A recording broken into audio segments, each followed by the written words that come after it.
Hola chicos, ¿cómo están?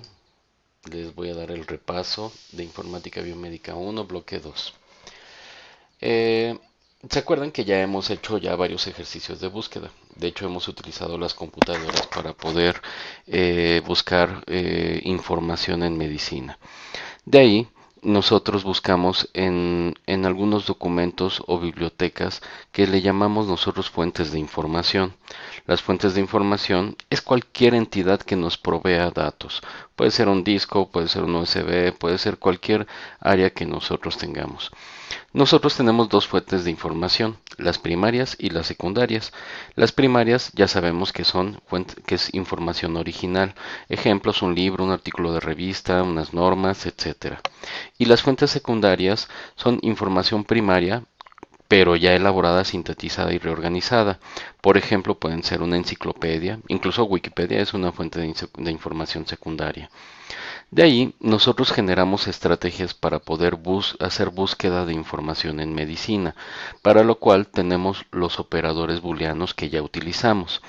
Los operadores booleanos ya vimos que son and, or y not, que en inglés son y, o y not. Realmente estos operadores son conectores que nos ayudan a incluir o a excluir el contenido de la información. Por ejemplo, está el AND, que es y, que habla principalmente sobre la intersección y nos ayuda también a reducir información recuperando solamente los elementos que pertenecen a lo que nosotros hemos asociado.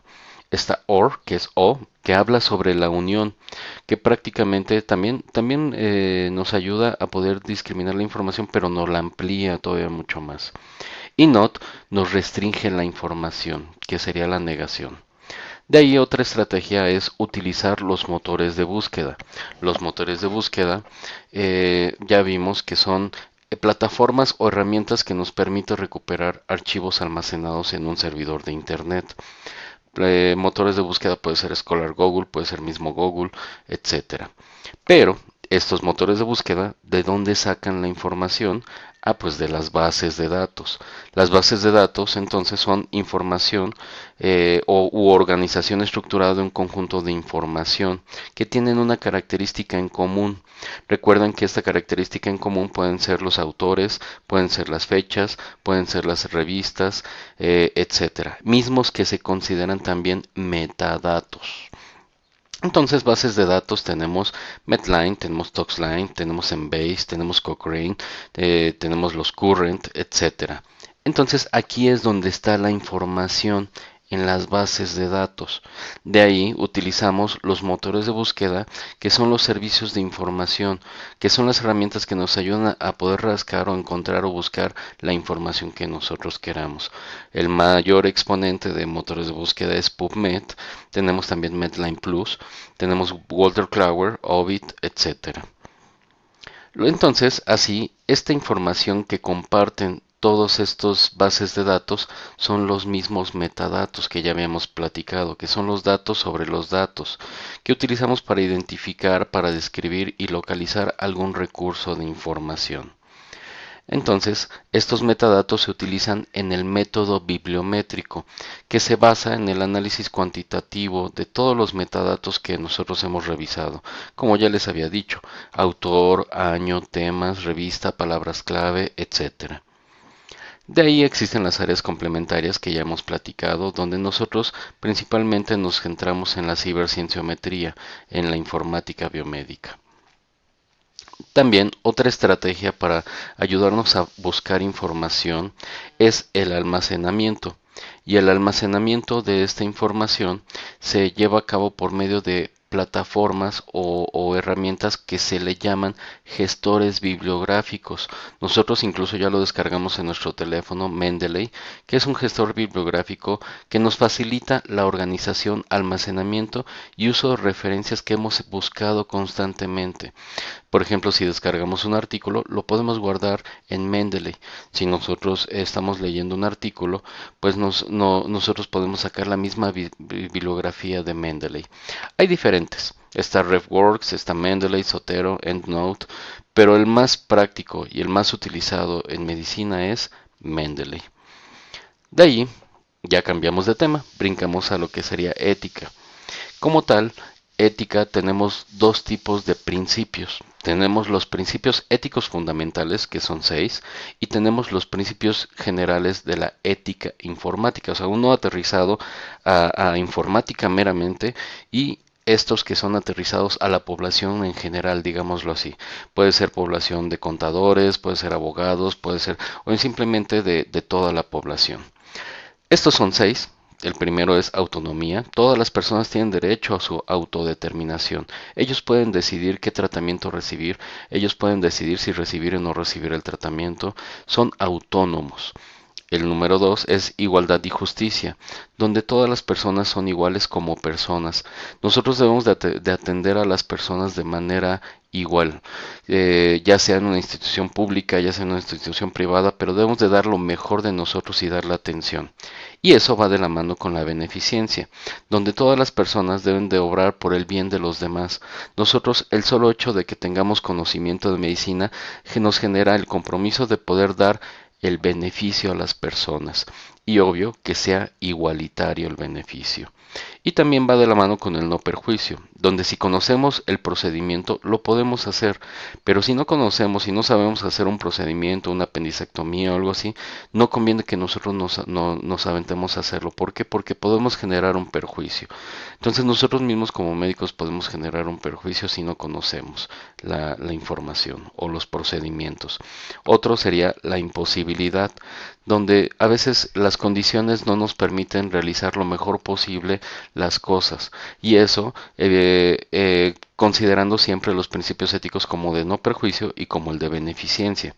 Entonces, a final de cuentas, si nosotros no tenemos herramientas para poder actuar, no deberíamos de hacerlo, a menos que las tengamos y que sepamos hacerlo y que las podamos hacer. Otro principio es la integridad, donde nosotros tenemos la obligación de cumplir nuestra obligación, en nuestro caso como médicos. Si somos médicos debemos ser médicos. Si en el camino nos encontramos un paciente y requiere una atención médica, deberemos de dar la atención inmediata. O bueno, de nosotros ofrecer la atención en salud. De ahí brincamos a los principios generales de la ética y informática. Son estos, es el de privacidad y disposición de la información, el de transparencia, el de seguridad, el de acceso, resguardo legítimo, alternativa menos invasora y responsabilidad. Prácticamente en informática biomédica todos estos principios se van de la mano y van muy juntos.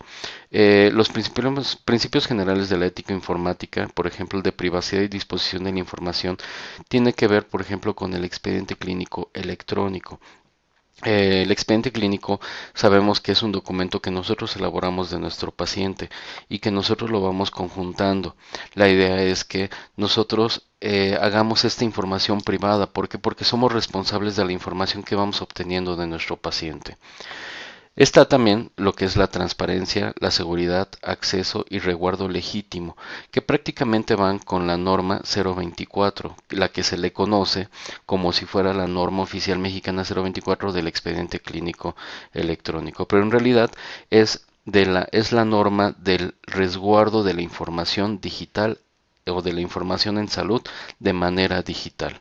Entonces va mucho de la mano con la norma oficial 024 y la alternativa menos invasora, que habla sobre el que nosotros al tener conocimiento de informática biomédica, al saber de robótica, al saber de telemedicina, debemos de proveer la mejor atención posible en los pacientes, pero sin afectarlos tanto o sin invadirlos tanto.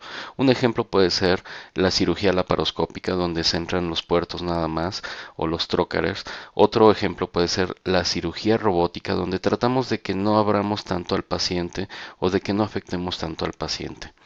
Otro principio general es la responsabilidad. Si nosotros sabemos manejar la tecnología, tenemos una gran responsabilidad. ¿Por qué? Porque hay información a nuestro resguardo y debemos de cuidar esa información. Entonces nosotros como profesionales de la salud con habilidades y capacitación en informática biomédica tenemos la responsabilidad de cuidar a nuestros pacientes. Ahora vamos a los simuladores en medicina. Los simuladores en medicina, vamos a ver que son situaciones o ambientes creados que nosotros representamos para generar práctica, aprendizaje y evaluación, y así comprendamos algunos sistemas y acciones humanas. En las simulaciones nosotros hacemos destrezas, nos familiarizamos con los instrumentos, generamos desarrollo para la toma de decisiones, hacemos experiencia de reconocimiento de problemas, ¿para qué? Para identificarlo y cuando nos llegue el paciente real sepamos cómo actuar. También la simulación lo que buscamos es que disminuyamos los errores principalmente. También que aumentemos o incrementemos la calidad del cuidado, así como en la definición de informática biomédica que buscamos incrementar la calidad de la atención en salud. Aquí nosotros en la simulación aumentamos la calidad del cuidado. ¿Para qué? Para que tengamos una mejor habilidad, hagamos mejor los procedimientos, disminuyamos las complicaciones y mejoremos la sobrevida. Dentro de la simulación en medicina está el conocimiento médico. Y el conocimiento médico lo vamos aprendiendo constantemente. ¿Se acuerdan que les enseñé la taxonomía de Dix? Datos, información, conocimiento y sabiduría. Nosotros debemos ahorita como estudiantes, de obtener datos, de obtener información e ir aprendiendo el conocimiento. Pero cuando nosotros ya vamos a generar un buen razonamiento médico, que es la gestión del conocimiento en medicina, es cuando ya llegamos al grado de conocimiento y sabiduría en la taxonomía de Dix.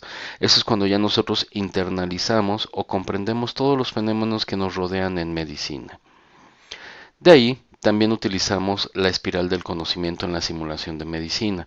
En la espiral del conocimiento tenemos cuatro complementos importantes, que es la socialización, como son las conferencias, cursos que hacemos; la externalización, cuando nosotros queremos publicar o hacemos un libro y queremos externar la información que aprendemos; la internalización, que es cuando nosotros metemos la información a nuestra área cognitiva y combinamos todos estos cuadros.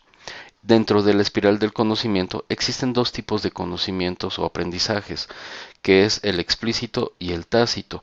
El que tiene que ver principalmente con la simulación es el tácito, ya que es cuando nosotros generamos las experiencias. Entonces, existen diferentes tipos de simuladores en medicina. Principalmente hay 5 que nosotros hemos leído en el libro. Está el paciente estandarizado, que puede ser uno de sus mismos compañeros estudiantes o profesor que se hace pasar por un paciente y que le empieza a replicar alguna situación de enfermedad. Está el simulador humano, que lo tienen en el SECAM, que es un paciente completo. Es un paciente, un maniquí que tiene la forma de un humano. También está el paciente híbrido. El paciente híbrido tiene que ver tanto de paciente estandarizado como también un artefacto o algo artificial como un simulador humano. Por ejemplo, puede ser un paciente estandarizado que puede colocarse un aditamento, como puede ser un brazo robótico, un brazo artificial, y ese sería un paciente híbrido.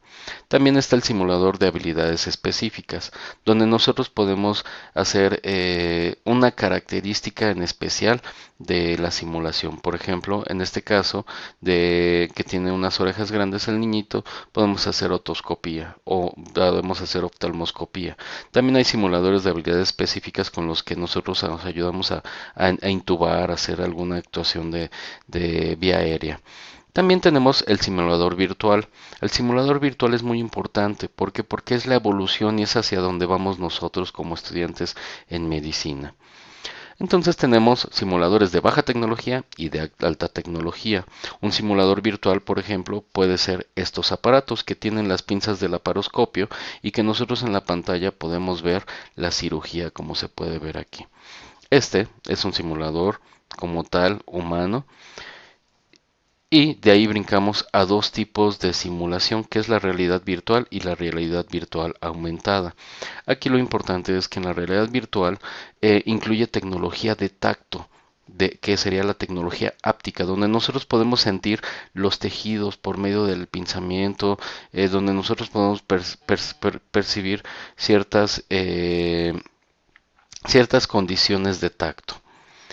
Y esta es la realidad virtual aumentada, donde nosotros ya utilizamos también la tecnología, como son también estudios de gabinete, etcétera. Como tal, el éxito en la simulación es que tengamos un escenario exitoso y que todos se involucren, todos los participantes, que ya tengan el conocimiento de qué es lo que van a hacer, que ya tengan su rol, incluso su guión de qué es lo que van a decir, y que estén conectados y que se liguen de forma activa a las experiencias sociales, psicológicas, clínicas que ya habían vivido previamente los estudiantes. De aquí tenemos